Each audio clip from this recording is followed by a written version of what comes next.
When did her dreams become optional? There is a question that has been sitting with me for a long time.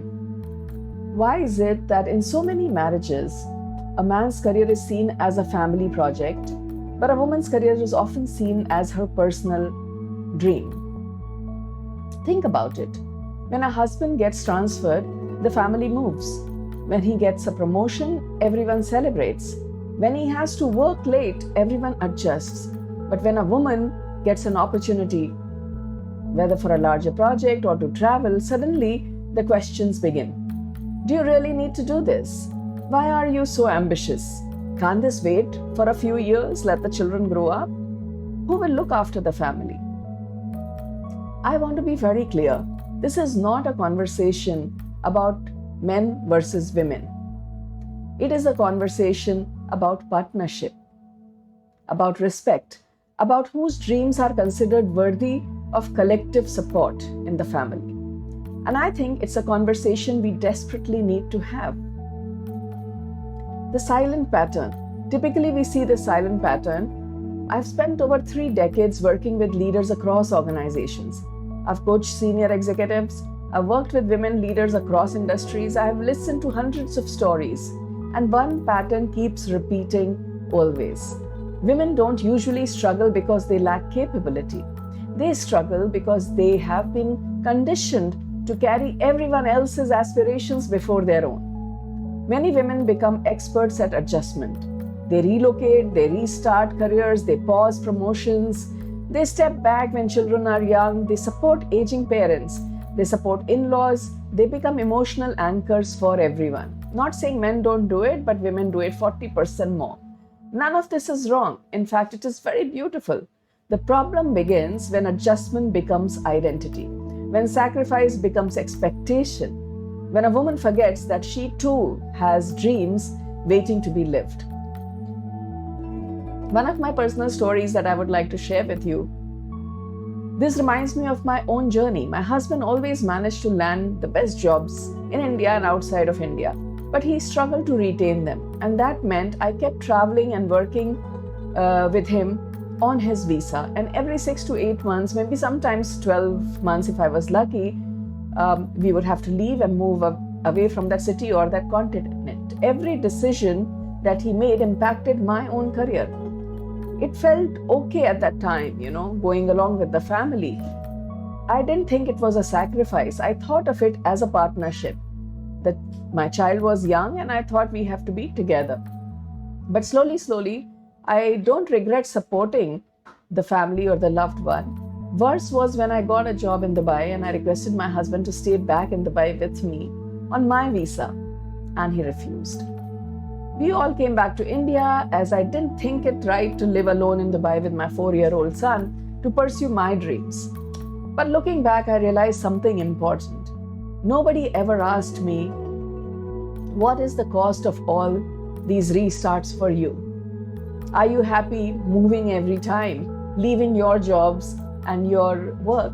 Sometimes women become so busy supporting another person's journey that they slowly forget about their own.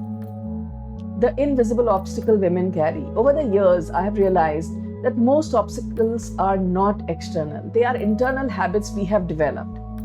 Let me share a few with you and see if they resonate with you.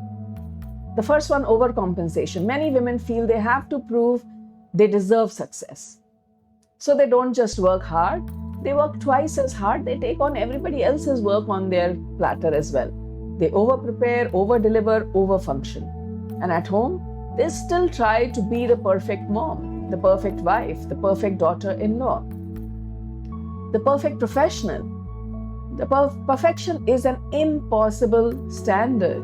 Being a superwoman is not really the ask. Excellence is enough. The second thing is overconsideration. This one is deeply embedded in many of us. Before making any decision, we think, how will my husband feel? How will my children think about it? Will my parents approve? Will my in-laws be disappointed? Will my colleagues judge me? Eventually, we realize everyone's voices become louder in our heads than our own voice. And we start to lose our identity as living everybody else's dreams. Kindness is consideration. The third one is guilt. This may be the biggest one actually. Women feel guilty when they work. They then guilty when they don't. Guilty when they travel. Guilty for missing out school events. Guilty for saying no. Guilty for saying yes.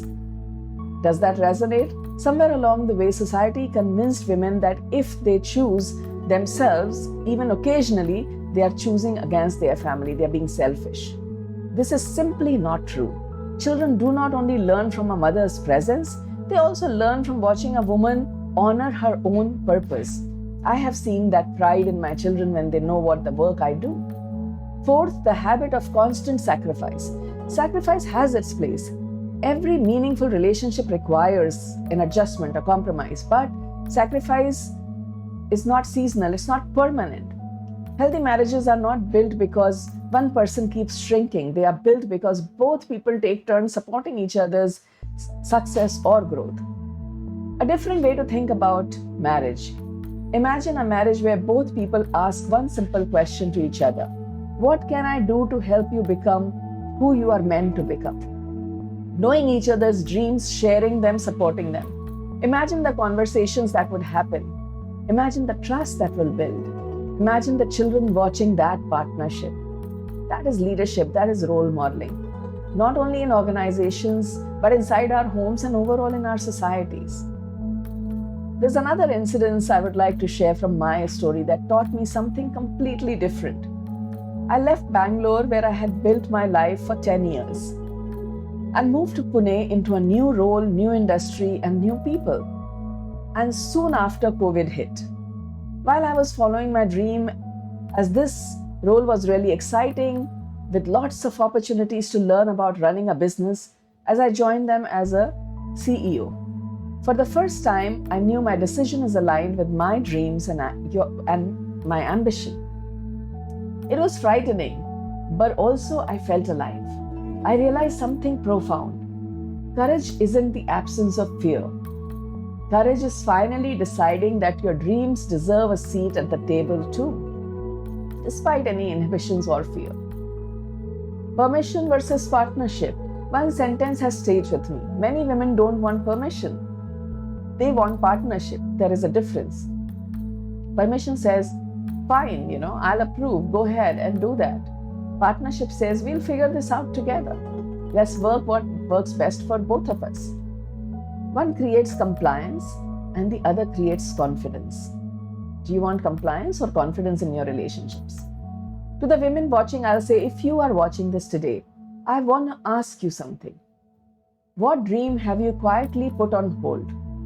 What did you aspire 10 years back with yourself? What part of yourself have you been negotiating away?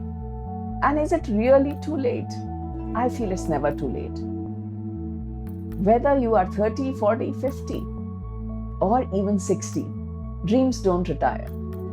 People simply stop believing they deserve them. To the men watching, and if there are husbands watching this too, this conversation is for you too. Your wife does not need you to become someone else. She simply needs to know that when her moment comes, you will stand by her side. That you will support her dream the way she stood beside you and supported yours. Sometimes the most powerful sentence you can say is, what do you need from me? Not do this, do that, or you could do this. What do you need from me? That question has the power to transform a marriage, a partnership, a relationship.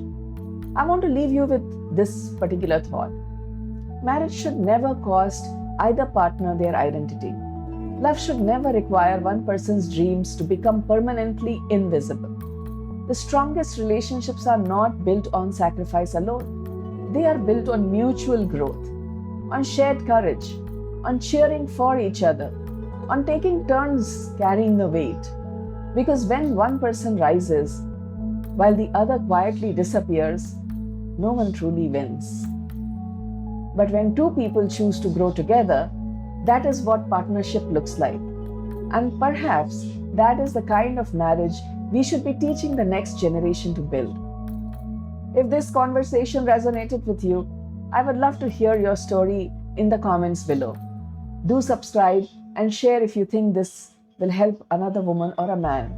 Not because we want to complain, but because every story shared gives another woman permission to believe that her dreams matter too. So please go ahead and share. And if you know someone who needs to hear this today, please share this video with them too. Let's start a conversation that is long overdue. Take care till I come with the next video.